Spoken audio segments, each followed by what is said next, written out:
ആരാധകർ കാത്തിരുന്ന ഇന്ത്യ പാകിസ്ഥാൻ പോരാട്ടം എത്തിയിരിക്കുകയാണ്. ഈ സൺഡേയാണ് കളി നടക്കുന്നത്. ഉച്ചയ്ക്ക് 2:30 കളി ആരംഭിക്കും. ഇപ്പോഴിതാ ഇന്ത്യൻ ടീമിൽ വലിയ മാറ്റങ്ങളാണ് വന്നിരിക്കുന്നത്. പാകിസ്ഥാനെതിരെയുള്ള ടീമിൽ 2 പുതിയ താരങ്ങൾ ഇന്ത്യ ഇറക്കിയിരിക്കുകയാണ്. അപ്പോൾ ഇന്ത്യ പാകിസ്ഥാൻ കംപ്ലീറ്റ് പ്രിവ്യൂവാണ് നമ്മൾ ഇന്നത്തെ വീഡിയോയിൽ നോക്കുന്നത്. ഇതുപോലത്തെ ക്രിക്കറ്റ് ന്യൂസിന് വേണ്ടി ഈ ചാനൽ മറക്കാതെ സബ്സ്ക്രൈബ് ചെയ്യൂ.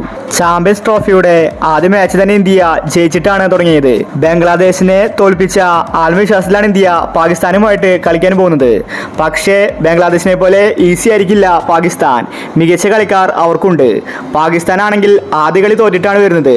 ആദ്യ മത്സരത്തിൽ ന്യൂസിലൻഡുമായിട്ട് പാകിസ്ഥാൻ തോറ്റിട്ടുണ്ടായിരുന്നു. നിലവിലെ പാകിസ്ഥാന്റെ ഫോം അനുസരിച്ച് ഇന്ത്യക്ക് തന്നെയാണ് വിജയ സാധ്യത കൂടുതൽ.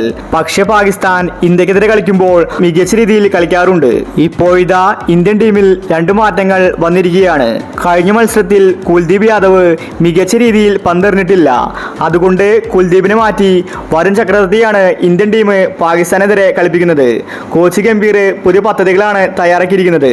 അതുപോലെ ജഡേജയെ മാറ്റി വാഷിംഗ്ടൺ സുന്ദറിനെ പ്ലേയിങ് ലെവലിലേക്ക് കൊണ്ടുവരും. 2 മാറ്റങ്ങളുമായിട്ടാണ് ഇന്ത്യ പാകിസ്ഥാനെതിരെ കളിക്കാൻ പോകുന്നത്.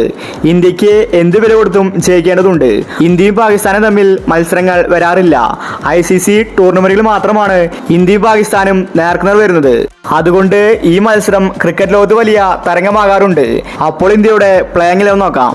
Rohit Gill, Kohli, rice, Akshar Patel, Rahul, Hardik Pandya, Washington Sundar, Harshit Rana, Shami, Varun Chakravarthy. ഇതാണ് ഇന്ത്യയുടെ പാകിസ്ഥാനെതിരെയുള്ള പ്ലേയിങ് ലെവൻ.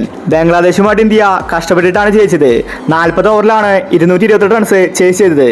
പാകിസ്ഥാനുമായിട്ട് ശരിക്കും കളിച്ചില്ലെങ്കിൽ ഇന്ത്യക്ക് പണി കിട്ടുമെന്നത് ഉറപ്പാണ്. ബാബർ അസം അടങ്ങുന്ന മികച്ച താരനിര അവർക്കുണ്ട്. അപ്പോൾ നമുക്ക് ഇന്ത്യ പാകിസ്ഥാൻ മാച്ചിന് വേണ്ടി കാത്തിരിക്കാം. ഇതുപോലത്തെ ക്രിക്കറ്റ് ന്യൂസിന് വേണ്ടി ഈ ചാനൽ മറക്കാതെ സബ്സ്ക്രൈബ് ചെയ്യൂ.